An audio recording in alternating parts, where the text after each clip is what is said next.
या उम्र बतेरी जाली, अब मेटो द्वेष और राग हो राग, या उम्र बतेरी जाली। परम पिता परमात्मा पूर्ण ब्रह्म, सारी सृष्टि के रचनहार, कुल मालिक कबीर परमेश्वर जी की असीम रजा से आप सभी पुण्यात्माएं परमात्मा की महिमा सुनने के लिए उपस्थित हुए। सत्संग में आने से प्राणी को ज्ञान होता है कि आप कौन हो, कहाँ से आए हो, आप यहाँ किस उद्देश्य को लेकर जी रहे हो, वास्तविक आपका कर्तव्य कौन सा है, कौन से कर्म पाप दायक हैं, कौन से पुण्यदायक हैं, उन सभी का ज्ञान सत्संग से होता है प्राणी को। तो पुण्यात्मा,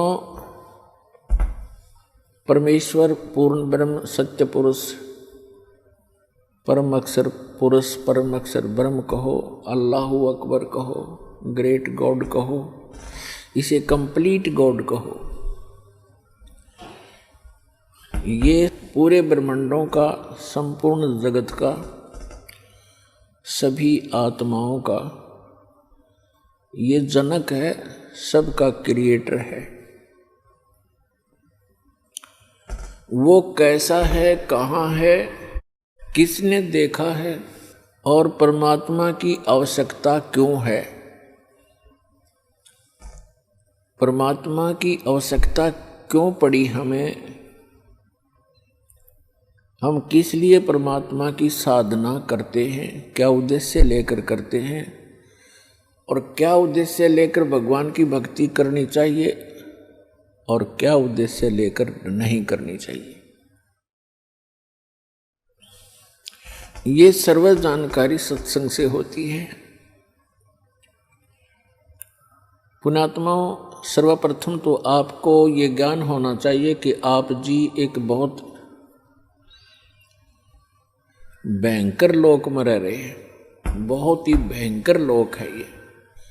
और इस लोक का जो राजा है, यहाँ का जो स्वामी है, मालिक है 21 ब्रह्मांड का, उसको सरपुरुष कहा है। श्रीमद् भगवत गीता अध्याय नंबर 15 के श्लोक नंबर 1 से 4 और 16-17 में प्रभु की परिभाषा वर्णित है सांकेतिक कोड वर्ड्स में। उसमें लिखा है कि संसार में 2 पुरुष हैं, 16वें श्लोक में 15वें अध्याय के। एक सरपुरुष है, एक अक्षर पुरुष है। सरपुरुष ये ब्रह्म है जिसके लोक में आप और हम निवास कर रहे हैं। इसको संतों ने, परमेश्वर ने, कबीर देव ने इसको काल कहा है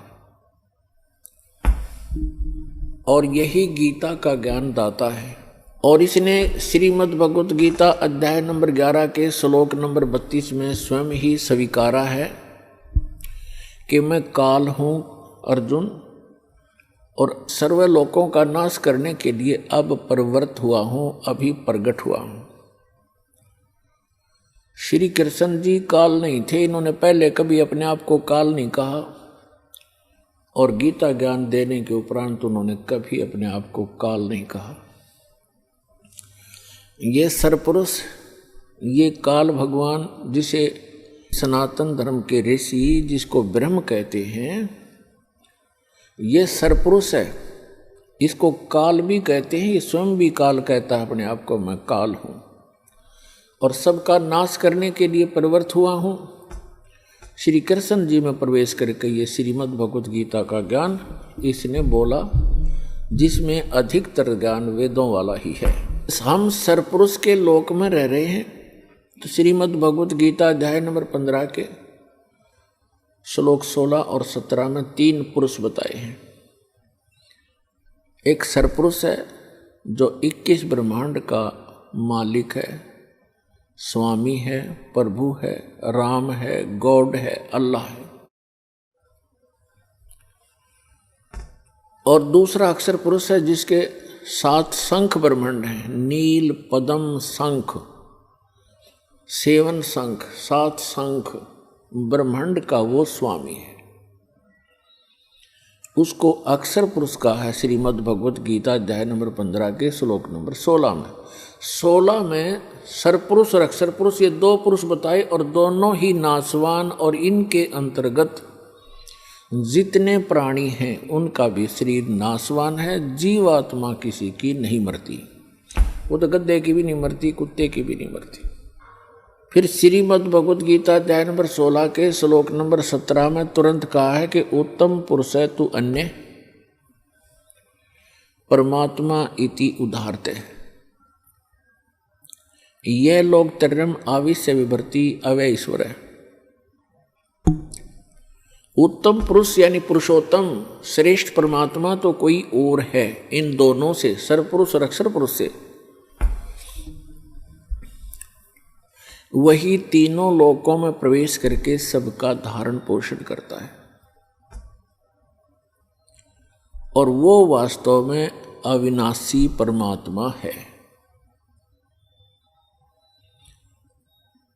अपने आत्माओं श्रीमद् भगवत गीता अध्याय नंबर 15 के श्लोक नंबर 1 से 4 में स्पष्ट किया है। गीता अध्याय नंबर 15 के श्लोक मंत्र 1 और 2 का निष्कर्ष है कि ऊपर को जड़ वो तो मूल मालिक है, कुल मालिक है, पूर्ण परमात्मा है, और नीचे को तीनों गुण रूपी शाखा, रजगुण ब्रह्मा, सतगुण विष्णु, तमगुण शिव जी रूपी शाखा वाला ये उल्टा लटका हुआ संसार रूपी वृक्ष है। और जो संत इसके सभी विभाग बतावे वह तत्वदर्शी संत है। ऊपर को जड़ तो पूर्ण परमात्मा है, सत्य पुरुष है, अविनाशी परमेश्वर है, परम अक्षर ब्रह्म है। और संसार रूपी वृक्ष को अर्थात किसी भी पेड़ को मूल से ही सर्व कुछ प्राप्त होता है, मूल से जड़ से ही उसका पोषण होता है। इसलिए हमारा सबका जो मूल मालिक है, कुल मालिक है, जो संसार रूपी वृक्ष की जड़ है, मूल है, जिसने सब ब्रह्मांडों की रचना की और सभी का वो पालन पोषण भी कर रहा है, वो सत्य पुरुष है, वो परम अक्षर पुरुष है। वही पूजा के योग्य है, वही पाप नाशक है, वही मोक्षदायक है, वही सबका जनक है, सर्व उत्पादक है।